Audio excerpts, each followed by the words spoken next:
You're listening to Edwin Eisendrath's It's the Democracy, Stupid on WCPT 820. All right, everybody, I got a treat for you. Yusef Jackson leads the Rainbow Push Coalition, the organization founded by his father, my friend, the Reverend Jesse Lewis Jackson. Back in the 1990s, when he was a young man, Yusef was my lawyer in a tech venture. He went on to a career in business and investing, but he never strayed far from the mission to lift people up. And now, boy, does he have his hands full. Yusef, welcome. Edwin, thank you so much. It's an honor to be here. I want to thank you for having me on the show. It's good to hear your voice again, and I enjoyed that opportunity we had to work together. I thought we were doing some groundbreaking work in education. And you're right. I think neither one of us have veered far from the commitment to serve people, whether that's in business or directly in civil rights or human rights, as I'm doing now. But I think that that has always undergirded what we do, and I don't think there's any problem with being able to do both. I think this is a time where people are able to explore all parts of their personalities in their lives and their work, and then in the grand scheme of what they do, I think you've got to treat people well, and at the same time, Edwin, work to make America a better place for more people. Hey, I want to talk about that work, but before we get to it, you're not yet as well known to the general public as other members of your family. You want to take a minute and introduce yourself and your journey? Yeah, I'll do that. I first want to just take a moment to pause. You know, this is we're a few months after my father passed, Reverend Jesse L. Jackson Sr., and I want to thank your listeners. I want to thank the public for the kindness that they showed my family during this moment, these moments of bereavement for us.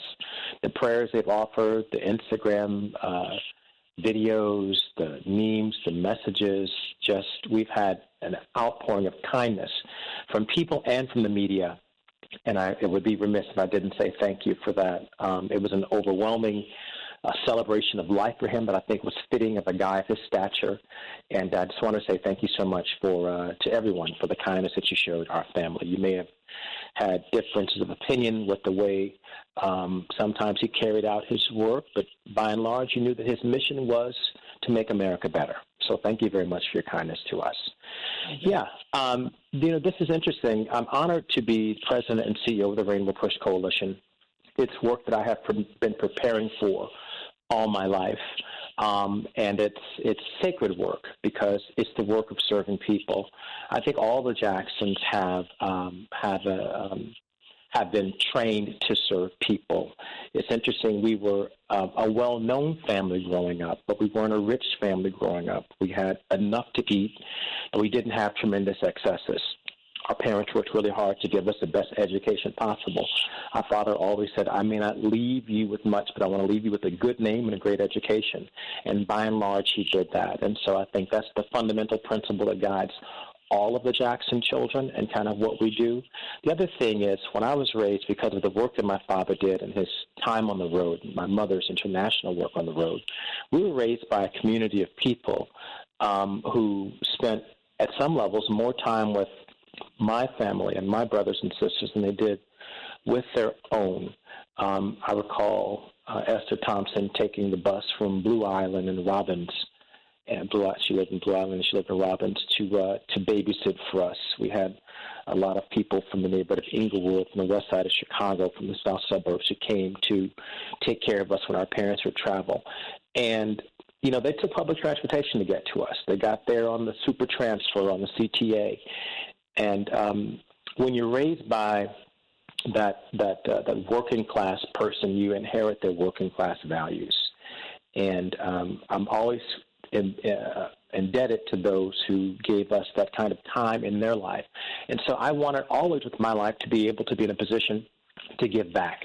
I can't accept what they gave us out of the goodness of their heart without making much money for doing it, and then just spend my life to enjoy the excesses of what the earth has to offer. So I'm honored to be here. In many ways, giving back is very personal to me. Thank you for that. And that is that's like A lot of people But talk about if themselves on the radio. They introduce themselves, but they're not often that authentic. I love that. That was great, Yusuf. That was really great. well, Uh, I thank you. I mean, obviously, I practice law. I'm a lawyer. Went to University of Virginia School of Law, and then I came out, and my idea was to do a couple years of law and a couple years of banking, then buy a business. I never made it back to the bank, but I was in the beer distribution business for a long time. Always served on the board of the Rainbow Push Coalition, my father's organization. So we always traveled together, learning and doing human rights and civil rights work around the world. And then as my father began to exhibit the symptoms of his progressive supranuclear palsy, I got closer to him and closer to the work. I was, at one level, spoiled by the fact that I have a father who, carried a big umbrella, and then my brothers had done such great work, Jesse in Congress and Jonathan in business and now in Congress. My sister's a media personality on her own right. So I was able to really carve my path in business, and I didn't have to be in the front. I could be behind the scenes. It's an administrative role that I really enjoyed playing for my entire family. I organized things pretty well for them, but now I'm out front, and that's fine. I've always been prepared for that, and I think every Jackson has been prepared for that. But when my father got sick, I was honored to step in and support him in a more aggressive, forward-facing role. I will say the reason I'm privileged, Edwin, if I can hop right into it, is I was born in 1970. I'm the first generation of African-American people born fully, legally enfranchised with citizenship and the right to vote. Pre-1964, 1965, African Americans were not considered full citizens, and nor did they have the opportunity right to vote. So my brother Jesse, my sister Santita weren't born fully enfranchised legally. Many women were not born legally enfranchised. We think about what the Civil Rights Act and the Voting Rights Act did to the country. Let's step back a little bit. The Constitution, when it was written and passed, applied citizenship to basically 6% of the country. The whitest, richest male land-owning people were those who could vote. And from that 6% of the country, through the work of the Civil War and the expansion of African-American opportunity, and then obviously the clapback of Jim Crow, but then really the work of the Civil Rights Act and the work of the Voting Rights Act, that expanded the Constitution, due process, equal protection under the law from the 14th Amendment, expanded it to the whole rest of the country. Every single woman, every single African-American, every single Native American, it made immigration more fair, not just Western European, from 1965 forward. So when you think about the advocates of the civil rights work and their crowning achievements in the Civil Rights Act and the Civil Rights and the Voting Rights Act. You could call that A. Philip Randolph. You can call it John Lewis. You can call it Andy Young, Jesse Jackson. You can call it Dr. King, obviously. They're the advocates of the work, along with their coalitions of Jewish Americans and labor Americans and teachers. And so it was a broad-based coalition, but relatively narrow, that was able to secure that legislation. But the beneficiaries of the civil rights legislation, they're the ones, I believe, who owe a debt of service and gratitude to continue the expansion of democracy to more people. I think most white women, when they walk around in Chicago today, do not see themselves as beneficiaries of the Civil Rights Act. They do not see themselves as beneficiaries of the Voting Rights Act. And I think that's fundamentally a miseducation. You're absolutely, obviously, from women's suffrage to 1919, you are a beneficiary of that. But because of the application of the vote, women still had to pay poll taxes. They were still subject to household rules. They were still subject to pink jobs, and they were still legally sexist. It was legal to be sexist. It was legal to be racist up until 1964, 1965. And so I think when more people realize what the magnitude of the benefit of the Civil Rights Act and the Voting Rights Act did for the country, they'll see themselves as civil rights and voting rights advocates, not just beneficiaries. Yeah, I thank you for doing that. I mean, the Civil Rights and the Voting Rights Act made real not just the post-Civil War amendments, but the 19th Amendment as well. They were really important for all of those, for the 15th Amendment, particularly, and the 19th Amendment. So I'm glad you brought that up. But I feel like the whole country has benefited from these laws and the outcome of much of that civil rights movement. I mean, I just think of the one of the leading doctors who helped find the vaccine for COVID, was a person of color. I mean, for gosh sakes, if you take a giant chunk of the population and say you can't contribute fully to the nation you live in, everyone is poorer. Everyone loses.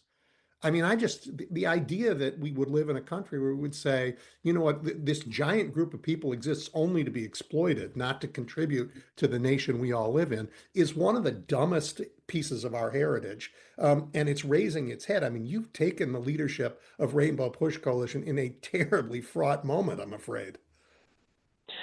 True, and it's been an expensive thing for our country. I'll explain that. If we were to fully enfranchise African Americans and Hispanics, that's a $10 trillion increase to GDP over the next 5 years. By like 2031, $10 trillion is added to the GDP if we simply see African Americans and Hispanics as trading partners rather than partners to be exploited. If we were worth dollar for dollar in the workforce, if we had the same life expectancy, if we had the same, if our first housing purchases were at the same level as, average to the mean of white people, that's $10 trillion. I think that means we're worth investing in right here. You don't have to go all over God's green earth to find investments when we can invest in people right here in America and make America better. If you think about this, every woman athlete right now, I'm on the board of the athletic department at the University of Virginia, and I know how tight the economics can be. There were no women athletics without the Civil Rights Act, really. Colleges would not be supporting women's athletics dollar for dollar on par with men's athletics if they didn't have to, because they're by and large not revenue sports. If you look at the acceptances, there are few spots in higher education institutions designated for women. All that changed with the Civil Rights Act. Mm-hmm. It just literally enfranchised the whole country. If you think about bilingual ballots, early voting, ballot access, all that is Voting Rights Act. That stuff has been gutted now, so it puts pressure both on the cities and in the suburbs. So, if you have a blind brother or sister and the state passes a law that you can't assist someone with a ballot, right, then you disadvantage my brother or my sister. Yep. Because you're worried about voter fraud. That's just fundamentally unfair, and it's a trick. It's a trick design, and your math is better than mine, always has been. It's a regression to the mean. And a regression to the mean simply means if variable 1 is far outside the average, variable 2 is probably going to be closer down to the average. So the mean of our country has been a racist, sexist country. But there was language put into it by, I believe, some really smart people that said we're all created equal, that we hold these truths to be self-evident, that we have a Bill of Rights. I think those were opportunities for the country to latch on to equal opportunities for everybody. But if we regress to the mean, the general sphere of our country has been that racist, male-dominated orientation. And then there have been periods of time in history where you offered more to white working people, where there was enfranchisement of the African-American male to the 15th Amendment. Then there was enfranchisement somewhat of women with the 19th Amendment. And then there was massive enfranchisement in 1964 and 1965. But at each one of those, there's been massive pushback to try to regress somewhat to that. Now it's growing. It's not 6%, obviously, to that growing mean. But that's the gravitational pull we have, is back to the original framers, right? It's let's be originalists. Well, the originalists, you see where that is. But the Dr. King democracy is different than the original democracy that we have, and that's the one that we're fighting for. Yeah, I mean, we're a conflicted nation. We always have been. We've had competing strains of thought about who we are and what kind of a future we want to have. but one has dominated almost all of my life, and the current crowd has come in to try and erase it. I mean, I want to be clear. What we're talking about is the media isn't helping. You know, it talks about what the Supreme Court did in terms of what it will mean for the next midterms. But my God, the Philadelphia Inquirer's fabulous columnist Will Bunch wrote a piece this morning about uh, a section of Louisiana where because of disenfranchising black voters, it's been pretty easy to cite chemical plants. So those plants are all there. They aren't hiring the people who live around them, but cancer rates around them are really high. So if you don't have any political power, you cannot protect communities from massive and deadly exploitation. And that shouldn't give anyone comfort. Oh my goodness, you have pinned the tail on the donkey. The Civil Rights Act is really about, I'm sorry, the Voting Rights Act, both really. It's really about power share. Right now, we have 154 some odd women who serve in the U.S. House of Representatives. That's power share. They think about law differently than the men do. There's 62 African Americans in the House of U.S. Representatives. That's power share. And so what we're finding is that there are people who want to reduce the power share. Louisiana is a great example. 33% of Louisiana is African American. There are 6 seats in the House of Representatives. There's one fellow, Cleo Fields.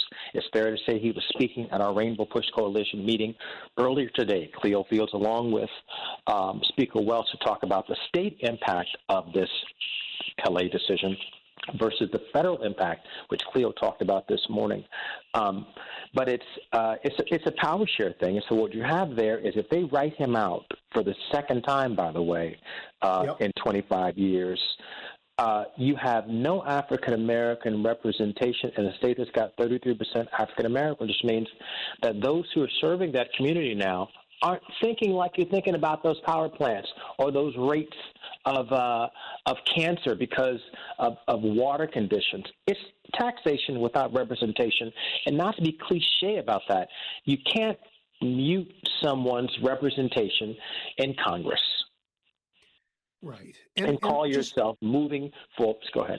Yep. And just for a moment, I want to say to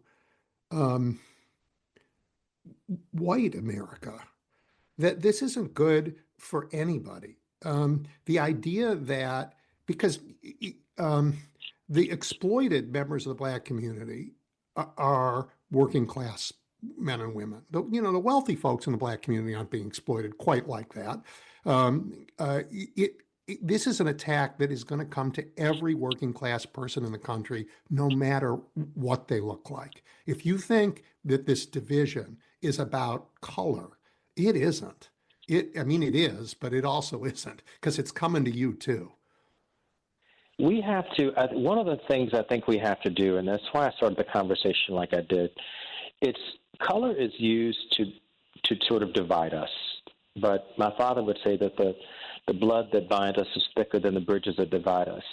Mm-hmm. And it's really about representation of working people. We're trying to make the country more fair for everybody. It's obvious how the rich have carved out their sections of the country and the advantages that they have. And this is not really about, in my opinion, even the class of rich and poor. It's about equal representation. Yep. But if you're coloring this as black, you are making a terrible mistake. My friends in Appalachia are not coloring this as black. You don't have to. When you think about, the big sucking sound we heard when we gave jobs in Mexico, that wasn't all black. I mean, the average white family, as you know, can't afford a $500 additional medical bill in a month. We're all teetering on the edge of this economy. It was $6.99 gas in Chicago, $6.59 and $6.19 for regular. We're all there. We're all feeling it at the pump. We're feeling it at the grocery store. And that's not about color. This is about feeding our families. I don't know a woman, black, white, or brown or otherwise, who's not worried about a quality education for her son or daughter. And that has nothing to do with color. That's got to do with your relationship with the school and the teachers. So you've taken on this storied organization. Many people, when they think of civil rights, they think of your dad's generation. How do you light up a new generation? How does a generation raised with the, as you say, raised fully enfranchised, raised with the benefits, full benefits of citizenship? How does that generation find its way into this new struggle? Brilliant, brilliant. There's a, I'm a faithful person, so there's a God factor in here, Edwin. Um, Post 1965, I'm born in 1970. Just bear with me for a moment. We were born on second base of human rights and civil rights, but woke up and thought we hit a double. We thought that, the framers gave us our rights. We didn't really recognize the amount of rights caught up in the Civil Rights Act and the Voting Rights Act for our freedom and our ability to manage through society in America. That's the first thing. And so we somewhat took those rights for granted, as you're intuiting or intimating. And I think what we've got to do now is recognize that we did take those rights for granted, and we question whether we even needed the civil rights legislation, whether we even needed the Voting Rights Act. And what we're finding now is that because of a stroke of a pen by the Supreme Court, they have now, by dismantling this legislation, they have regressed the country. They have reverted us back to where we're all in the same boat. Every single one of us now is in the lineage of the abolitionists. We're in the lineage of John Brown. We're in the lineage of Denmark Vesey. We're in the lineage of Frederick Douglass, of W.E.B. Du Bois. Why? Because these are all freedom fighter people. And if you strip the Voting Rights Act of its power, you baptize us all in the freedom legacy, in the freedom lineage. So one thing about the decision they made is beautiful from a God perspective, a spiritual perspective, because now we're all the same. We're all pre-1965. And we all have to fight again to push up from this mean to regain our rights. And so we have to teach them and educate them long before, obviously we need to try to win these midterm elections. The Rainbow Push's plan is to try to register millions of voters this summer and into the fall and activate them, get them to turn out. My father would call them stones laying around. And what you see in inanimate objects and stones lying around are just things you step over and walk past. But if you're David with a slingshot and Goliath is on the side of you, there's power in those stones. And so these voters who are unregistered or these voters who are unmotivated, right now, there's stones lying around. But if we activate them and give them hope, they can take the house back. I think we're going to take the house just back. as David slew that giant. Yep, I think we're going to. I mean, I agree with you. People need to be active. I mean, you say that we've been brought back to pre-1965, but really, these laws were meant, as we said earlier, to just enforce constitutional amendments that were passed after this horrid Civil War that we had, that the South brought upon this nation, and the rest of us accepted, as Lincoln said, and the 19th Amendment, which was ratified in 1920. So all we're trying to do is take these great amendments that are 100 years old and more and say they're the law of the land. And the Supreme Court has said the laws that enforce those are no longer there. So they're taking us back a whole lot further than 1965. Well, I will tell you, we can, you're right, and we can make it theoretical if we want to. But it didn't take 24 hours or 48 hours for state legislatures in the South to begin to redraw the maps. And yes, even while one election was underway. That's unbelievable. So you just disenfranchised my vote after I voted. Yep. This is new territory for us here.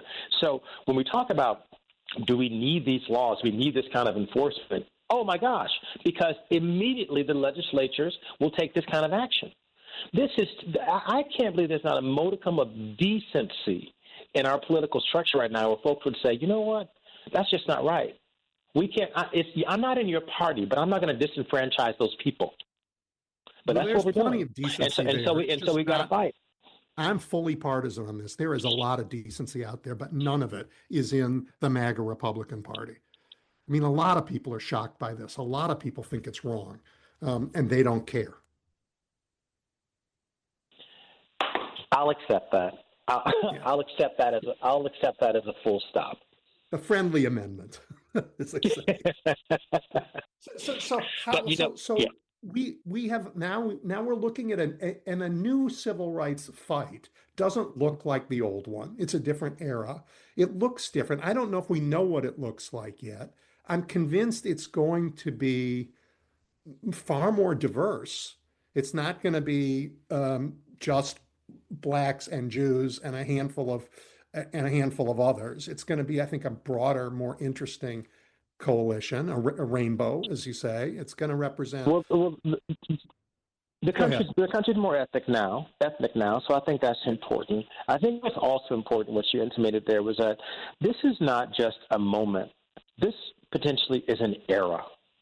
Yeah. If you think about 1865 when the Civil War ended, and you think about the amendments that came between 65 and 1870, 13, 14, and 15th Amendments, and then the sellout Hayes-Tilden Compromise, 1877, I think.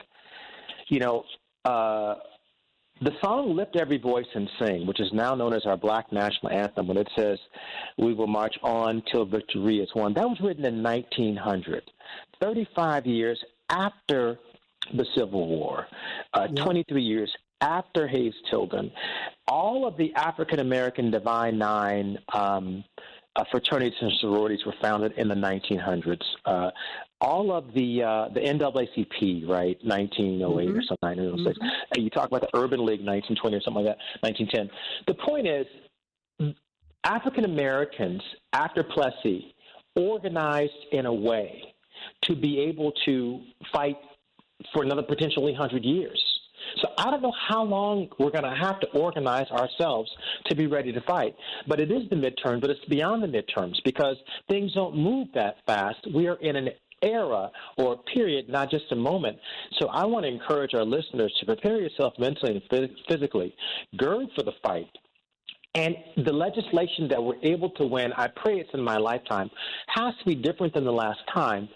We really need a constitutional amendment protecting the right to vote. That's kind of where we have to get to. Now, that's a long ways off between 2/3 of this and 3/4 of that. But we can't leave it to each state by state to determine whether or not you can give someone water while they wait in line to vote, or whether you have a drop box in your neighborhood. It's just unfair. There has to be some level, some baseline uniformity in the fairness of political power sharing. Yeah. Well, we've run ourselves out of time, so that's a great place to end. I look forward to participating with you and watching you lead this organization forward to grow it again. And to help find its place in this incredible era that we find ourselves in. I thank you for having me. I'm grateful. I would love to come back and share with you some more. Can I just say that we're having our conference June 10th through June 13th here in Chicago. Our conference theme is fulfilling the American commitment to its people for the next generation. And literally, Edwin, at the basically the eve of the 250th anniversary of the nation's founding, we're going to examine kind of what commitments were made, what commitments need to be kept, and we're going to talk about what the 4th of July means to us today as a rainbow coalition of people, along with a bunch of fun actors and entertainers and lots of candy at the conference, but also a bunch of substance. So we'll be in Chicago. I've been to that conference in the past. It's a great event. Yeah. So I'm glad you're doing it, and it'll be a much better 4th of July than the mixed martial arts battle on the White House grounds. I don't know that. My kids might disagree. We're looking forward to that, too. Thank you, Yusef. I really appreciate June 14th, by the way. All right. Thank you, sir. Bye-bye.